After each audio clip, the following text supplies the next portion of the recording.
Olá! Está começando mais um Café com Ciência, projeto do diretório acadêmico Cleusa Ferri, da Universidade Anhembi Morumbi de São José dos Campos. Eu sou Hector de Oliveira, estudante de medicina, e estarei com vocês durante esse episódio. Em cada episódio, nós entrevistaremos um especialista em uma área da saúde, com o objetivo de levar as informações médicas para a sociedade.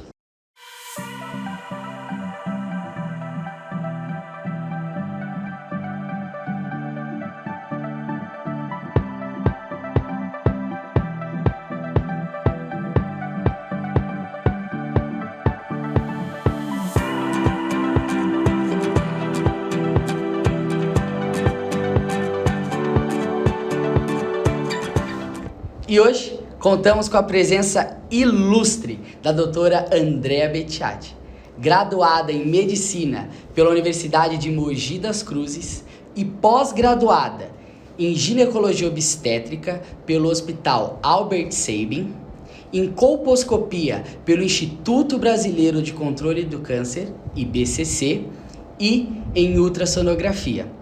E atualmente ela atua como presidente do Conselho de Ética Médica do Hospital da Misericórdia Santa Casa de Jacareí. Doutora, é um prazer tê-la conosco. Boa noite, é um prazer estar aqui também com vocês e agradeço essa oportunidade, essa iniciativa de todos, da universidade, dos alunos, porque isso que vocês estão fazendo hoje e outras ocasiões, é muito importante para a vida acadêmica, para a vida universitária e para a própria medicina, né? A gente precisa, o médico precisa informar sempre, que é muito importante isso para o tratamento dos pacientes. Com certeza. E também hoje quem compõe essa mesa comigo é o graduando em Medicina Nicolas Bettiati, que atualmente é membro da Liga de Oncologia Clínica e Cirúrgica da Universidade Anhembi Morumbi de São José dos Campos. É um prazer te ter comigo hoje. É um prazer também, boa noite. Nós da Liga de Onco, a gente é muito grato por estar tendo essa oportunidade de estar aqui, falando principalmente por conta da gente entender a seriedade do problema e principalmente do combate ao câncer de mama. Principalmente para as mulheres, sobretudo as mulheres telespectadoras que estão escutando, que querem ter esse autoconhecimento, esse conhecimento sobre o câncer de mama. Muito obrigado. Com certeza, nós que agradecemos. Bom, então, já que o tema central é câncer de mama, vamos começar o nosso bate-papo com a seguinte pergunta, doutora. O que é o câncer de mama?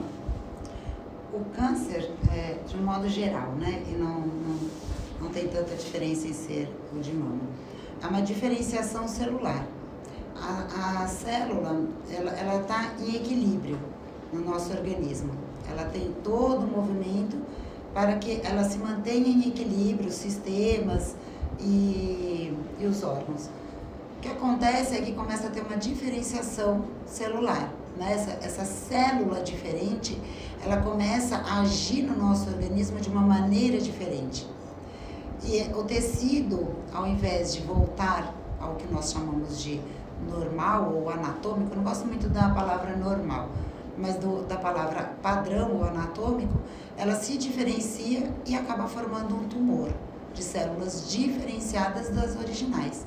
Basicamente, o câncer é isso, é a formação de células diferenciadas. E o câncer de mama seria a formação dessas células na mama? O tumor primário na mama, né? A gente sempre fala de câncer de pâncreas, de colo, de mama, quando o tumor primário é onde se inicia. Em casos muito avançados, às vezes você não consegue, quando tem metástase, você não consegue diferenciar aonde foi que começou, né? Mas quando a gente consegue fazer essa diferenciação, daí você diz, é o câncer de mama, quando inicia-se na mama. Doutora, para identificar esses tumores, quais são os principais exames assim, que a mulher tem que fazer para estar identificando e estar tratando? O câncer de mama, a mulher, né, na sua rotina da ginecologia, a gente sempre diz que é importante que ela faça visita para o ginecologista pelo menos uma vez ao ano, né, para o exame físico, né? O ginecologista vai fazer a palpação da mama, vai fazer a coleta do preventivo, né? Que é a histologia oncótica ou Papa Nicolau, e tudo isso ela vai começar a fazer a rotina dela.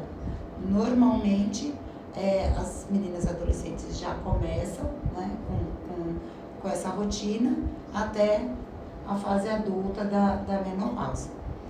Se o médico percebe alguma alteração, existem os primeiros exames, os exames básicos, que é a ultrassonografia, a mamografia, e a gente tem, para todos esses exames, sempre tem na medicina uma indicação para tudo, né? Eu tenho um livro de propedêutica que dizia que se você não sabe o que procura, não sabe interpretar o que acha. E a gente, e a clínica, o exame clínico sempre vai ser soberano, sempre, independente de qualquer exame. Mas os exames são exames complementares que estão aí para nos ajudar no diagnóstico final, né? E daí quando se instala o câncer, realmente, quando você faz o diagnóstico de câncer, daí tem outros exames, né? Mas para diagnóstico, para rotina, são esses os primeiros. O exame físico, importantíssimo, ultrassonografia de mama e a mamografia, que são os exames de rotina. Antes da gente conseguir ir da mulher, a gente é ótimo, né? Da mulher conseguir ir no ginecologista ou na ginecologista, não tem aquela história do autoexame que ela pode fazer? Então, tem. Durante muito tempo a gente falou de autoexame, né? Eu não gosto muito desse termo. Por quê? Porque as minhas pacientes falam assim, doutora, mas o autoexame, eu não sei fazer o exame, né? Daí eu explico, não, você não tem que examinar, você tem que se conhecer. Quando você se conhece, você consegue, com alguma alteração, saber, tem algo errado. Se tem algo errado, você vai no ginecologista e o ginecologista faz o exame. E daí ele vai te examinar. Do autoexame, que na verdade é um autoconhecimento do próprio corpo, né, da mulher, você normalmente, eu já vou explicar como que ele faz. Pode explicar, por favor. Então, normalmente é uma vez por mês, né, de preferência depois da menstruação, porque a mama fica túrgida durante a menstruação, então é mais difícil de palpar. Então, ou em pé, se quiser fazer em pé, daí põe a mão na cabeça e a mão contralateral na mama. E você vai fazer o exame da mama. E assim na outra mão. Pode fazer em pé dessa maneira ou deitada, porque daí a mama fica mais flácida para a gente poder fazer esse exame. Quando você conhece a sua mama, daí você tem alguma dúvida, você vai no ginecologista, o ginecologista explica. Não, isso é tranquilo, faz parte da anatomia da sua mama. Tem algumas coisas que fazem parte da anatomia da mama e que não necessariamente é uma patologia, é uma doença. Aí, se você se conhecendo, quando aparece alguma alteração, daí você já logo fala, nossa, não era assim, então eu vou no ginecologista. Isso é muito importante, que a gente se conheça e que a gente possa procurar a orientação, né, do especialista o mais rápido possível.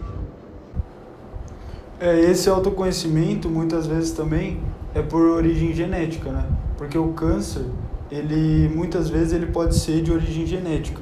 Então, é muito importante também, né, a mulher conhecer a família dela, para ela ver se tem alguma predisposição ao câncer. Então, gera várias dúvidas. Uma das dúvidas é essa, se a mulher ela tem sempre a predisposição ao câncer. E você saberia, por exemplo, como que se a mulher ela sempre vai ter uma predisposição ao câncer ou não, como é que fica isso? Porque às vezes ela pode ter alguma dúvida em relação a isso, né? A gente tem algumas mutações genéticas que realmente passam de pai para filho. Não quer dizer necessariamente que quem tem essa mutação vai desenvolver o câncer. A gente sabe também que tem alguns fatores de risco, né? Hábitos alimentares, algumas alterações na reprodução, algumas, na verdade, umas características, né, da mulher em relação à reprodução, que a gente pode conversar sobre isso, é fator de risco. Então, não necessariamente a mutação genética vai dizer que aquela mulher vai ter o câncer, tá? Mas algumas mulheres que, por exemplo, têm o câncer também pode ser, o câncer de mama também pode ser masculino. É 1%, é muito pouco da população, mas pode acontecer. Então, se ela tem algum fator de risco hereditário muito característico, daí a gente faz o perfil multigênico, que a gente vai ver alguns genes que mudam com o câncer de mama, com essa história familiar. Então a gente tem o gene que pode mudar, que é o BRCA1 e 2, são os dois. E aqui no Brasil, a gente tem uma mutação genética característica daqui do Brasil. O perfil multigênico, ele não faz só desses dois genes, que são os mais característicos no mundo, mas faz mais, a gente acaba vendo o genoma mais ampliado. E aqui no Brasil, com uma pesquisa que fizeram, um trabalho bem legal, descobriu-se que no Brasil a gente tem uma mutação genética característica nossa, que é diferenciada do resto do mundo. O que a orientação, qual que é, né, na oncologia? Mesmo se você tem essa mutação, para o médico, a gente vai continuar com a mesma conduta, tá? Então, por exemplo, mulheres muito jovens que desenvolvem o câncer, é legal fazer o perfil multigênico, para saber se ela tem alguma hereditariedade nesse câncer, né? Nesse trabalho, de cada 5 mulheres, uma tinha a mutação. Então, é um número grande, né? Mas não é só isso que vai condicionar o câncer. A alteração celular pode acontecer por outros fatores que não a genética somente, né? E nem também tem a mutação genética, você vai dizer que vai ter um câncer, que deixe bem claro, porque minha mãe teve câncer, daí a mulher já se preocupa, eu vou ter, minha filha vai ter, não sei quem vai ter, já condiciona isso na cabeça. Isso não é legal para a mulher.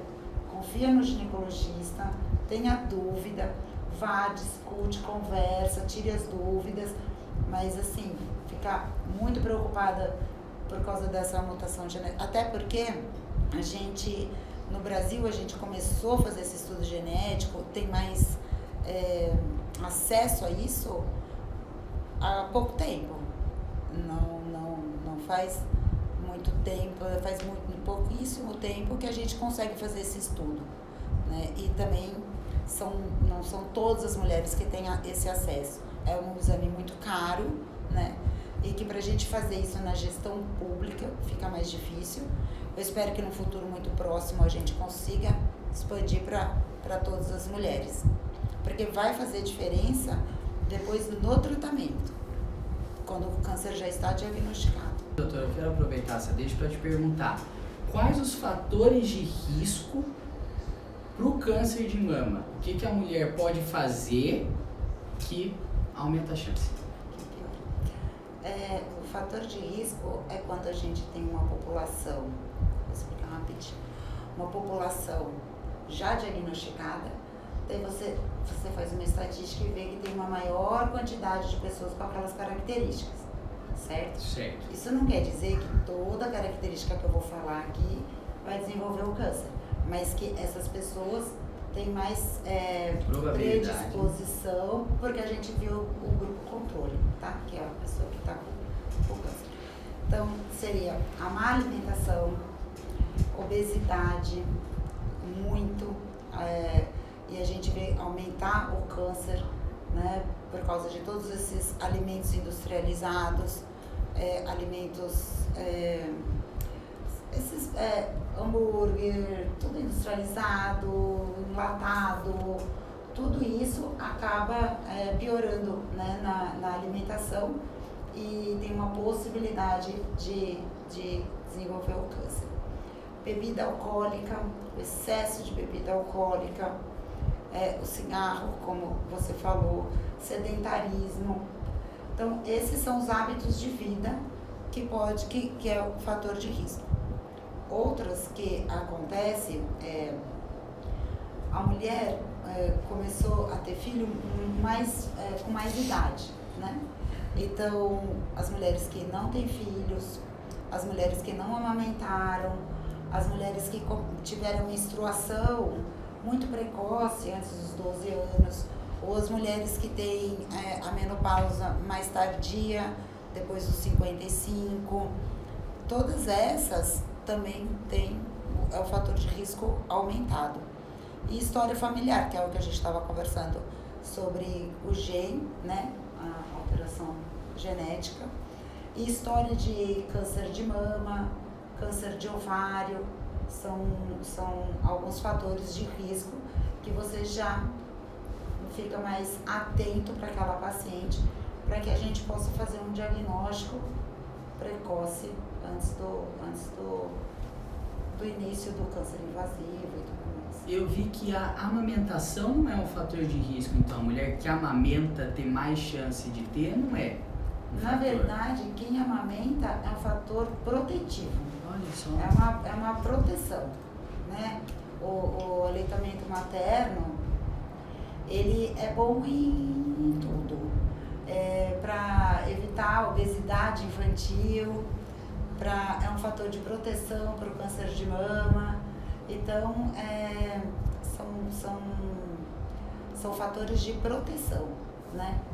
E gestação, uma idade mais avançada, após os 30 anos, né? Então, é tudo que começa o ciclo estrogênio-progesterona há mais tempo. Anticoncepção também, oral muito prolongada, ininterrupta, que não para. Então, são prótese todos fatores de risco. de silicone poderia ser um fator de risco? Ou Para câncer de mama? Não tem relação com câncer de mama, a prótese. Tem relação com outras patologias, mas não com câncer de mama. E reposição hormonal? A terapia de reposição hormonal? Sim. Então, o que a gente preconiza, você vai fazer a terapia de reposição hormonal, que na verdade não fala mais terapia de reposição hormonal, é só reposição hormonal. Quando o paciente já inicia o climatério e os hormônios já estão diminuídos, então a gente faz a terapia em tratamento desses sintomas do climatério e da menopausa. Uhum. Né? A gente tem que tomar muito cuidado para passar a terapia, a reposição hormonal, porque ela pode desencadear o câncer. Mas também muito nas mulheres que já têm a predisposição. Não são todas as mulheres que vão fazer a terapia hormonal que vai desenvolver o câncer, né? A gente precisa também tomar cuidado em certos, se falar alguns chavões assim, que daí como se radicalizar, e a medicina não é radicalizada. Mulher, como eu falei, que faz a rotina anual, que se cuida, que está relacionada com o bem-estar dela, né? E ela faz a terapia, a reposição hormonal, tranquilo, né? Está com acompanhamento com o ginecologista. É sempre com uma indicação médica, né? E com acompanhamento médico. Vamos voltar um pouquinho? Agora eu lembrei de uma questão importante. Então é o seguinte, doutora, a gente estava falando da importância de se autoconhecer, né? Que o autoexame, na verdade, é um autoconhecimento da mulher com ela mesma.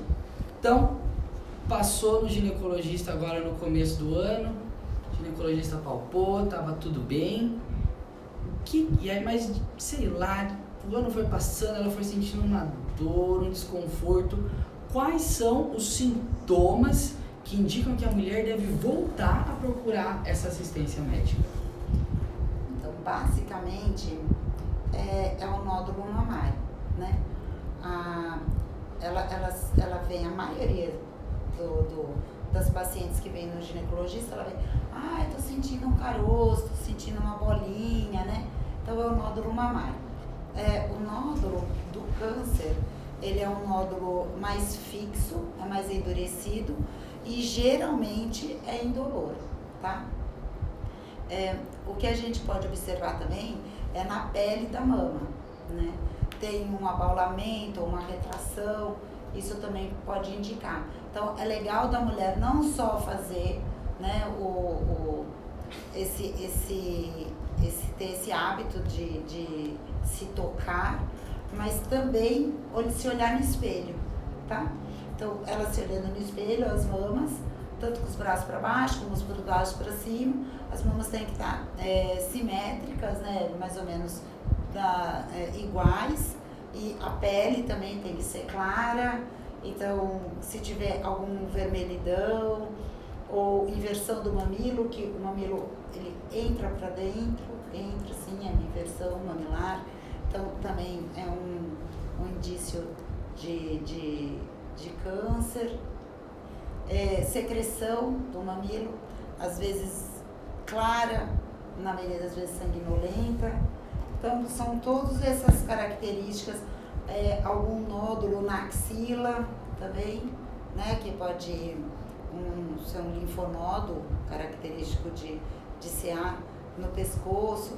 Lembrando que as viroses, as infecções, pode ter uma mastite, que é uma infecçãozinha, e não necessariamente ser o câncer, mas a gente precisa estar atento a qualquer alteração. Passou no ginecologista semana passada, essa semana está alterado, vai lá no posto de saúde, vai lá no consultório do seu ginecologista, fala, olha, eu vi uma alteração, e daí para reexaminar, para reavaliar. Pode ser só um cisto, pode ser um nódulo que a gente chama de benigno, pode ser uma infecçãozinha só, que o tratamento às vezes é clínico. Entendi. Para fazer esses exames, qual a idade que é indicada mais ou menos para a mulher começar a fazer os exames de diagnóstico? Então, a gente até os 40 anos, a gente faz a ultrassonografia pela característica da glândula mamária. Até os 40, 50 anos, assim, a mama é mais densa. Então, a mamografia, ela não é um bom diagnóstico para a mama que é mais densa. Depois, a mama começa a ter uma lipossubstituição. Ela deixa essa densidade vai diminuindo, né? E daí a mama fica... A mamografia é como um exame de raio-x, né? Então, ela consegue passar melhor, né, na mama lipossubstituída. E daí consegue fazer melhores diagnósticos. Então, teoricamente, a ultrassonografia numa fase mais jovem e a mamografia numa idade mais avançada.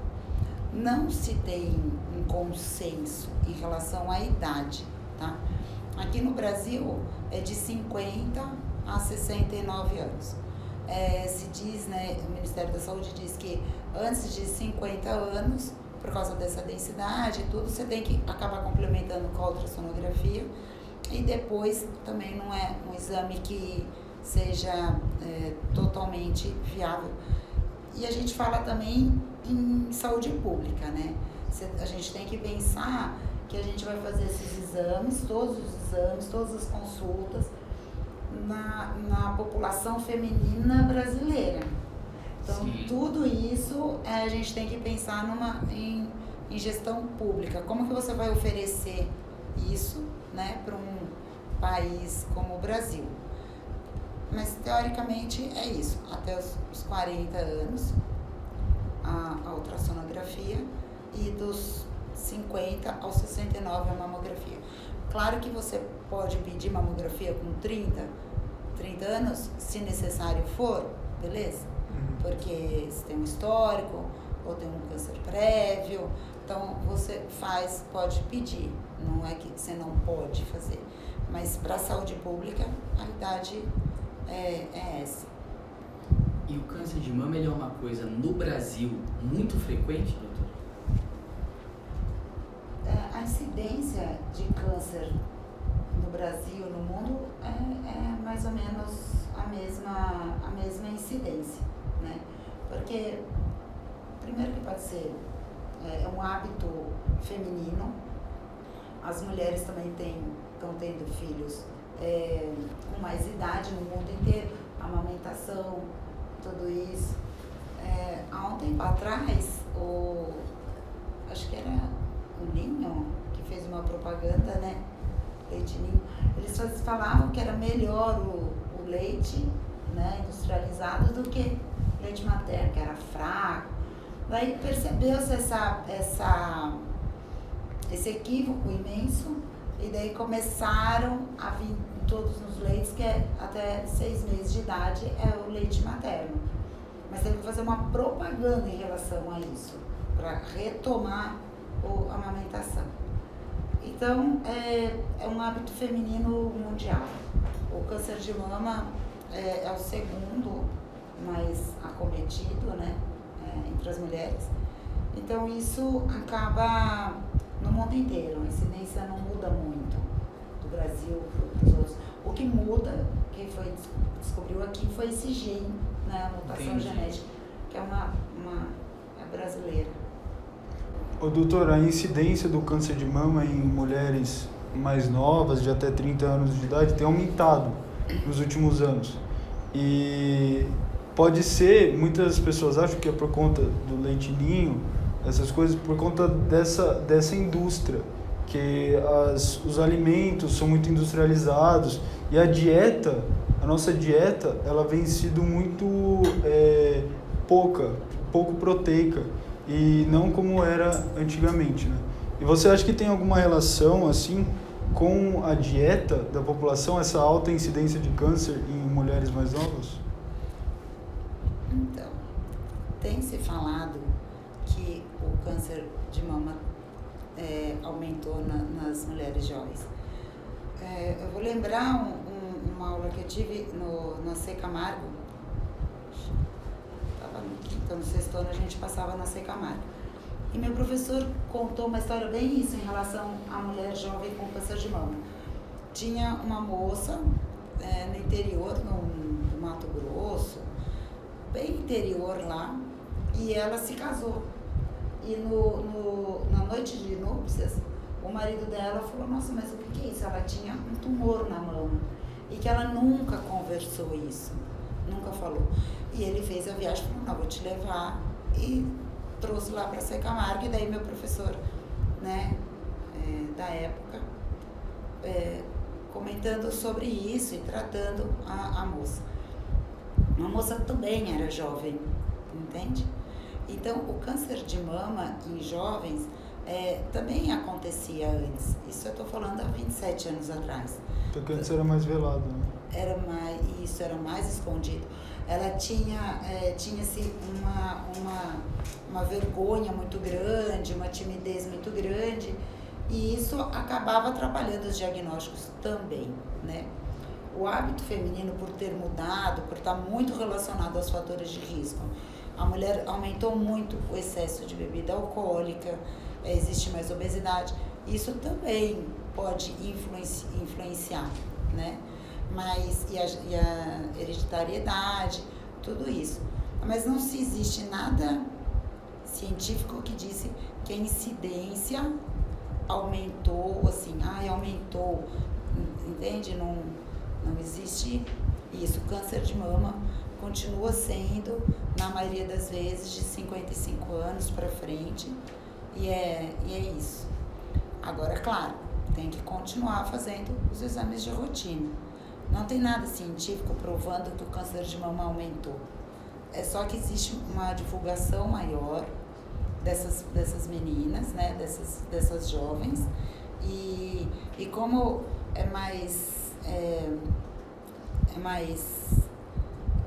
é triste, né? O câncer de mama já é triste. Daí você vê uma mulher de 30, 35 anos, então a sociedade inteira já se penaliza mais e com razão, sabe? Então não diz assim que aumentou. A incidência do câncer em pessoas mais jovens, muitas vezes é por conta da genética mesmo, né, da pessoa. E você acredita que toda pessoa que tem uma predisposição genética, algum familiar conhecido que faleceu, foi a óbito por conta do câncer, tem que fazer o exame ou não necessariamente? Ou só quem tem sintoma, ou são todos? A oncogenética, ela, principalmente nas pessoas mais jovens e que têm história familiar, fazer o exame com certeza. Porque quando você faz o exame, você consegue diagnosticar que aquela é uma variante, uma mutação genética, você consegue fazer também a prevenção da família toda, né? Então, a mulher vai fazer esse diagnóstico de hereditariedade, então, tem minha filha, tem minha sobrinha, tudo.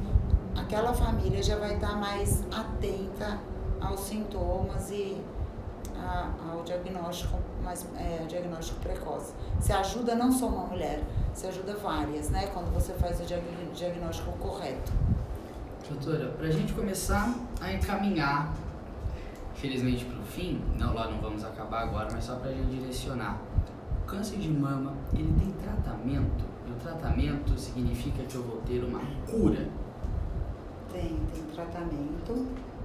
O tratamento hoje está muito melhor, né, que antigamente, sim, muito melhor.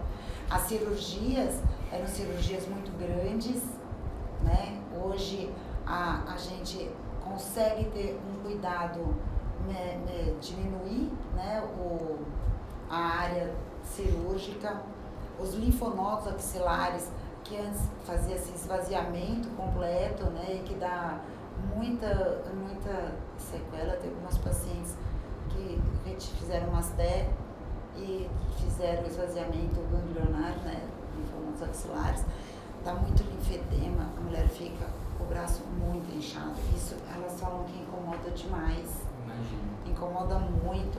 Então a gente consegue dar com essa tecnologia, com esse cuidado, porque a gente tem a tecnologia a nosso favor, a gente consegue dar uma melhor qualidade de vida, né? Porque a gente quer a cura, né? A gente quer que essa mulher se cure. E o tratamento hoje leva muito à cura, né? Por tudo isso. Mas a gente quer, além da cura, a gente quer uma qualidade de vida melhor, adequada, né? Com menos incapacitante. E nesse sentido, a medicina evoluiu muito e a gente tem que ficar muito feliz por isso. Que bom. Qual a importância da equipe multidisciplinar nesse tratamento, nessa cura do câncer de mama?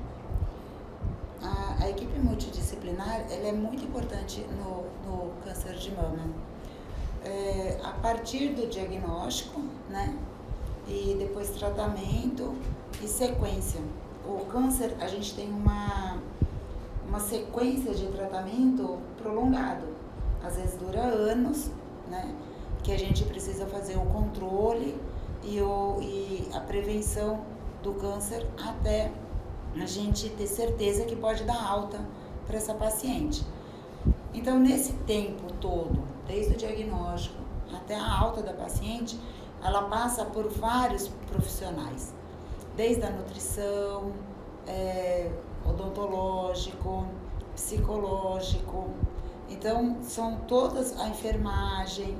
Então, é uma equipe mesmo multidisciplinar que vai acompanhá-la para que ela possa passar esse período até a alta, né, até a alta médica com mais cuidado, com mais acolhimento, com mais apoio, com mais tratamento também. Então, é muito importante a equipe multidisciplinar. Nessa área, em várias áreas da medicina, mas na área do câncer, ela é muito importante. Doutora, pra gente encerrar, aquele negócio eu costumo brincar aqui, que é pra mulher que tá lá em casa nos assistindo poder escrever no papelzinho e pôr na porta da geladeira. Se tivesse que resumir essa nossa conversa, qual que é o ponto mais importante que ela tem que guardar pra ela no coração? Eu acho que a mulher sempre, mas ela tem que se amar, se valorizar, se respeitar e tudo isso faz e ajuda na saúde física, emocional. Então a mulher que se ama é uma mulher que se cuida.